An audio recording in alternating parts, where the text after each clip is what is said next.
Le titre de ce livre, c'est Les mensonges sur la dîme. Il est écrit par le bien-aimé frère Roch Richard. Nous sommes à la deuxième grande partie de ce livre. Nous sommes présentement au chapitre 9. Le titre du chapitre 9, Élie et la femme veuve de Sarepta. Élie et la femme veuve de Sarepta. Chapitre 9, Élie et la femme veuve de Sarepta. On a utilisé ce passage, plus que tout autre, des Écritures pour arracher de l'argent aux chrétiens de toutes les confessions. Chacun des télétons chrétiens des diverses chaînes télévisées exhibe au moins aux téléévangélistes qui vient pervertir et tordre la vérité de cette belle histoire de foi. Les prédicateurs qui prêchent la prospérité au lieu de la réalité de Dieu emploient ce passage pour pressuriser ceux qui ont le plus besoin d'argent afin de leur extraire même le nécessaire. Ce passage est la pierre angulaire de ce qu'ils appellent l'évangile de la sémence de foi. Théorie religieuse qui consiste à donner même de votre nécessaire dans le but de recevoir au centuple en retour. Comme si Dieu était, à leurs yeux, un gérant de banque chez qui l'on place son argent à 10 000% d'intérêt. Rien que ces versets n'aient pas de rapport avec la dîme, je crois essentiel de relever ces mensonges que vous entendez sans doute couramment concernant ce petit récit biblique. Cela nous aiderait à démêler les tonnes de fausses doctrines que véhiculent ces fanatiques charismatiques. Je ne cesse de m'étonner de voir que de nombreuses personnes soient contraintes et manipulées par ces vautours pour qu'elles donnent au-delà de leurs capacités. Comme des oiseaux de proie chapitant des carcasses, ils utilisent ce passage pour subtiliser aux indigents de l'argent, des vœux, des dîmes et des dons qualifiés de sémences de foi. Maître de la tromperie, ils volent sciemment les pauvres pour leur propre bénéfice. Ils sont la lie des églises. Si vous avez entendu un sermon parlant d'Élie et de la femme veuve de Sarepta, je vous demande de comparer les vérités qui se trouvent dans ce passage avec ce que vous avez écouté. Si vous prenez le temps de méditer la vérité toute simple de cette écriture, les prêcheurs de prospérité qui suivront ne seront plus capables de vous tromper. Avant d'avoir terminé, nous leur aurons arraché leur masque d'hypocrisie. Loin d'être des surhommes religieux, ces marchands de prêche sont tout sauf des hommes de Dieu. Ce sont des faux prophètes dont les yeux brillent en voyant la lumière reflétée sur votre argent. Je vous prie d'examiner dans toute sa vérité ce qui s'est réellement passé entre le prophète Élie et la femme veuve de Sarepta. Si vous le faites, vous ne voudrez plus jamais vous laisser embobiner par un prêcheur de prospérité. À moins, bien sûr, que vous persistiez à nier la vérité comme eux le font. Nombre de gens qui s'engagent dans l'évangile de la prospérité le font à cause d'une faiblesse de caractère. La chair engendre la chair. Un prêcheur de la prospérité sait fort bien qu'il ne fait appel qu'à un désir intérieur vivace, impie et charnel résidant au fond de votre cœur, la convoitise. À mesure que nous allons étudier ce passage, vous remarquerez que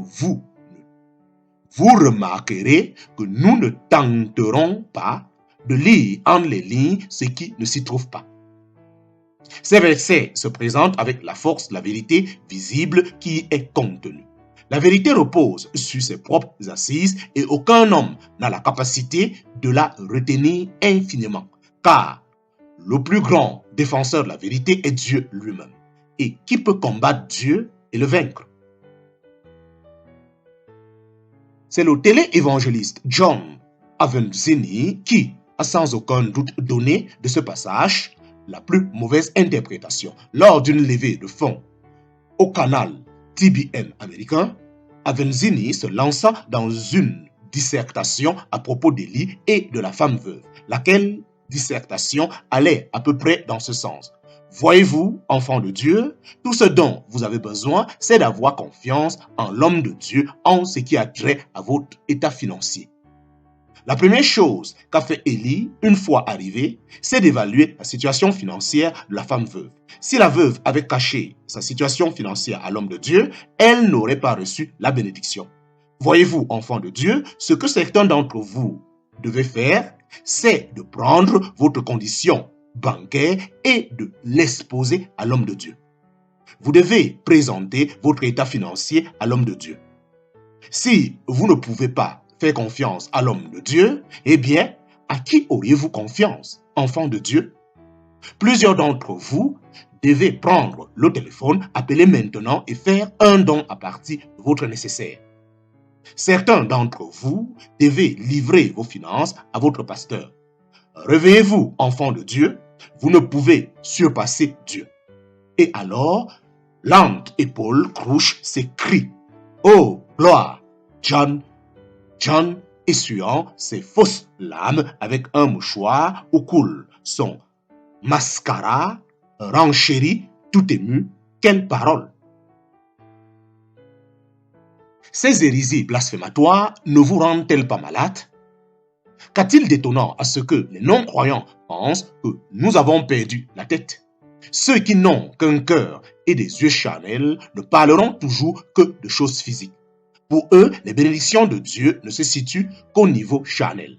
Leur cœur parle au nom de leur maître, Mammon. Leur cœur parle au nom de leur maître. Mammon, Dieu est esprit et ceux qui l'adorent doivent le faire en esprit et en vérité. Pour eux, les bénédictions de Dieu ne se situent qu'au niveau charnel. Leur cœur parle au nom de leur maître, Mammon. Dieu est esprit et ceux qui l'adorent doivent le faire en esprit et en vérité. Personne n'a jamais emporté $1 dans la tombe. J'attends encore de voir un corbillard traînant un hold-up derrière lui. Ces prêcheurs au train de vie plantureux, les mains tendues vers l'argent des enfants de Dieu, ne se trouvent pas dans le livre saint. Hop! Je me repens. Hop, je me reprends. Oui, il s'y trouve, mais il ne côtoie pas les hommes de Dieu dont nous parlent les Écritures. Il compte plutôt parmi les Simon le magicien, les Ahab, les Judas et les Jézabel de la Bible. Examinons ensemble ce que la vérité des Écritures raconte l'événement qui suivit entre le prophète Élie et la femme veuve de Sarepta. Et libérez-vous. Alors la parole de l'Éternel lui fut adressée en disant: Lève-toi et t'en vas à Sarepta, qui est près de Sidon, et demeure là. Voici, j'ai commandé là à une femme veuve de t'y nourrir. En parenthèse, 1 Roi chapitre 17, versets 8 à 9. Dès le début, il est évident que c'est Dieu qui commande. Il est évident que c'est Dieu qui commanda à Élie d'aller à Sarepta. Il est également évident que Dieu avait déjà averti la femme veuve. Le passage dit clairement: j'ai commandé là à une femme veuve de t'y nourrir. Élie se rend donc à Sarepta en sachant d'avance que Dieu a déjà parlé à la veuve à qui il dit de prendre soin du prophète. Dès le commencement de l'histoire, vous pouvez rejeter tous les mensonges que vous avez entendus à propos de ce passage. Cette histoire ne fait état d'aucune ignorance de la part d'Élie ou de la veuve. La vraie foi biblique n'est pas une espèce de mysticisme spirituel, un battage médiatique ou une devinette. La foi n'est pas de l'ignorance aveugle ou l'œuvre d'une conjecture. La foi, c'est l'écoute et l'obéissance à Dieu. Le prophète alla donc à Sarepta en sachant qu'il y aurait une veuve ayant déjà été en relation avec Dieu. Le fait était simple et concret. Il se leva donc et s'en alla à Sarepta. Et comme il fut arrivé à la porte de la ville, voilà, une femme veuve était là qui amassait du bois. Et il l'appela et lui dit: je te prie, apporte-moi un peu d'eau dans un vaisseau, et je boive. Elle s'en alla pour en prendre, et il la rapporta et lui dit, je te prie, prends en ta main une bouchée de pain pour moi. En parenthèse, versets 10 à 11. La simplicité des Écritures dit que lorsqu'Élie arriva, tout se passa tel que l'avait prédit Dieu. Voilà, une femme veuve était là. Je suppose qu'une veuve devait porter un certain type de vêtements. C'est peut-être ainsi qu'il l'a reconnue. Vous pouvez faire des recherches là-dessus, mais l'important, c'est qu'Élie l'a reconnue dès son arrivée. Il la repéra immédiatement. Vu qu'elle était à la porte de la ville à ramasser du bois, elle se préparait à l'évidence à cuire quelque chose. Dieu n'a pas dit à Élie de se rendre dans la ville pour tenter de savoir qui était la veuve qu'il cherchait. La foi, ce n'est pas de jouer aux devinettes. Dieu fit en sorte que la femme veuve soit à la porte de la ville en train de ramasser du bois pour cuire un repas. Nous ne pouvons écarter le fait que cette veuve était elle aussi là pour une raison. Elle se tenait à la porte en surveillant l'arrivée de l'homme de Dieu qui lui avait commandé de nourrir. En surveillant l'arrivée de l'homme de Dieu qu'il lui avait commandé de nourrir. Si vous connaissez bien le ministère d'Élie en tant que prophète de Dieu, vous savez qu'Élie avait prophétisé une sécheresse dans le pays. Cette situation avait raréfié l'eau et la nourriture. Mais Élie savait que Dieu pourvoirait à ses besoins par l'intermédiaire de cette veuve. Voici, j'ai commandé là à une veuve de t'y nourrir. Mais elle répondit, l'Éternel ton Dieu est vivant, que je n'ai aucun gâteau, je n'ai que pleine ma main de farine dans une cruche et un peu d'huile dans une fiole. Et voici, j'amasse 2 bûchers, puis je m'en irai et je l'apprêterai pour moi et pour mon fils, et nous le mangerons, et après cela, nous mourrons.